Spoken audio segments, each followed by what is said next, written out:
Under surveillance this morning, a trade crisis averted. US dock workers ending a 3-day strike that temporarily halted East Coast trade. The union extending its contract through January 15th, allowing more time for negotiations and avoiding a contentious labour and economic battle just ahead of the election. Joining us now, I'm pleased to say, the National Economic Council Director, Lael Brainard. Director Brainard, thank you very much for giving your time to Bloomberg TV this morning. The first question we all have is how much progress have we actually made ahead of January 15th? You've been a big part of the conversation. Could you share some of that information with us?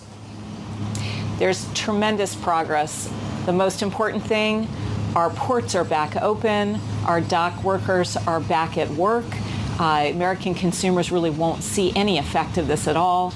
And again, we see that the collective bargaining really works when you support it and give it a chance, which is what the Vice President, the President have always done.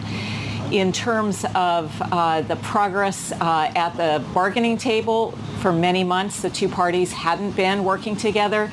Now they have extended the contract in order to really roll up their sleeves and address the remaining issues on the table, having now solved the wage piece of this. So good news for everyone, I think. Some people would argue the remaining issue is the hardest issue.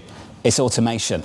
And they're trying to work out whether this punt, if we can call it that, was about the election, just to push this out to January 15th, or whether it was about doing the patriotic thing and making sure that we could get the things we needed to get to the disaster zones across this country following the hurricane from the ports and through this country efficiently and effectively. Can you share with us, Director Brainard, what this was really all about? Absolutely. So on the part of the carriers, the port operators, and the dock workers, they all wanted to get back to work. I think it was a patriotic effort. We wanted to make sure that the hurricane supplies are moving and that consumers don't see any effects, as well as American farmers and exporters. So I think on all sides, there was a real desire to get to a solution that could carry them forward, get back to the negotiating table, get those ports open, get back to work. Director Brainard, what does the White House deem acceptable when it comes to the language on automation?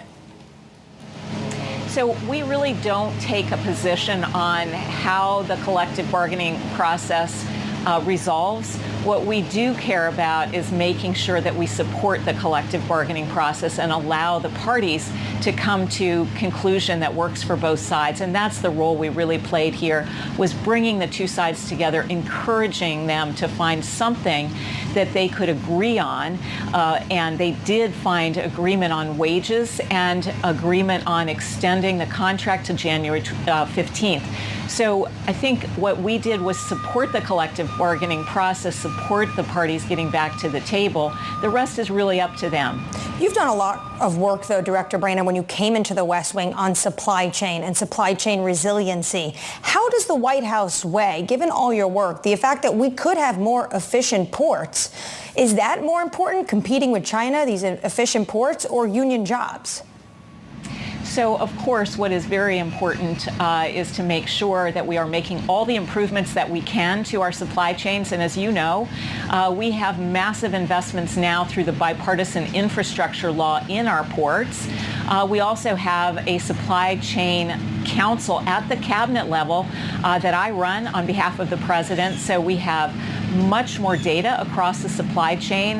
There is a flow office now at the Department of Transportation that helps all the participants, the carriers, the operators, the retailers, the farmers have the data they need to plan ahead and to mitigate. And that process was on display in the wake of the Baltimore Bridge collapse, and it was on display in the weeks leading up to this successful extension of the contract and resolution of the wage issues. Do you think there's a chance that we can get to the automative language of this before January 15th? I think that the carriers, the operators, and the dock workers know they have work to do to find an acceptable outcome on that and many other issues. But I have a lot of optimism now that they're talking to each other, that they really made a good faith effort on the wage piece, and that moved these negotiations forward again. You know, they had not been speaking to each other for months, and our interest was really getting the two parties back to the bargaining table on the basis of a fair wage. Don't forget, these dock workers, in the previous 6-year contract, some years they got no wage increases at all. Other years they got $1. Meanwhile, we had COVID. We had dock workers really risking their lives to keep goods moving on behalf of American consumers and businesses. And the port and carriers really during this last few years had record profits. And this is a deal that could give workers their fair share after a period of having very little wage gain. So it's a nice, important step forward. Of course, they have more work to do.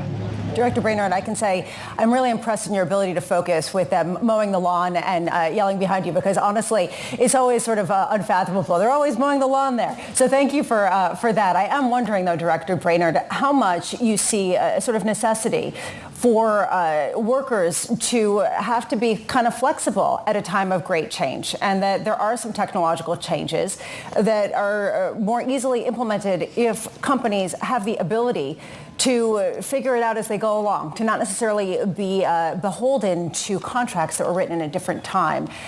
How do you argue that labor negotiations should continue with organized labor if companies need to have that suppleness at a time of great change? Yeah, so what I would say is when you look at the contract that you saw on the West Coast ports, for instance, which was a very successful contract for workers, for all of the employers. It is a contract that resolves those issues and moves forward. And I expect the same is possible in the context of the collective bargaining process that now has been extended into next year on the basis of a really strong wage offer. Unions are more popular than they have been in decades. And I think the president, the vice president are demonstrating by their actions, this is how we enable the collective bargaining process to work. And the collective bargaining process does reach fair wages for workers, and also a set of other really important agreements about how workers should have voice in the way the business is organized.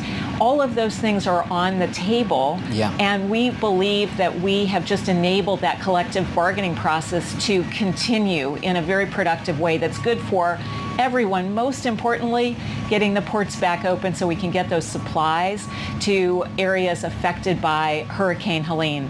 Lisa is getting to a much broader and more philosophical point, though, Director Brainard, that perhaps we can finish on. We are all vulnerable to automation. It is somewhat easier to be so pro-union when union membership is so low. If it was a whole lot higher, it would be far more disruptive. We'd all be complaining about being vulnerable to automation. How do you suggest that the American public should deal with the increase of use in AI and automation over the next several years? Should we all just go on strike? Yeah, so what's very interesting there is unions have actually worked with the organizations representing employers on AI provisions. One of the first contracts to directly address artificial intelligence was, of course, the writer's contract, a really great contract, which had language that used AI as an enabler to enable writers to actually be productive, but kept the creative direction in the hands of humans. And of course, I think those are the kinds of principles that we have supported here at the White House. You know, we've released principles. It's just important for workers to be enabled, not displaced. It's important for workers to be sitting alongside businesses in making sure they work together on where AI should be used. A much longer conversation for another time. We appreciate your time. I know you can't talk about the payrolls report. It's still to come. Director Brainard, thank you for your time.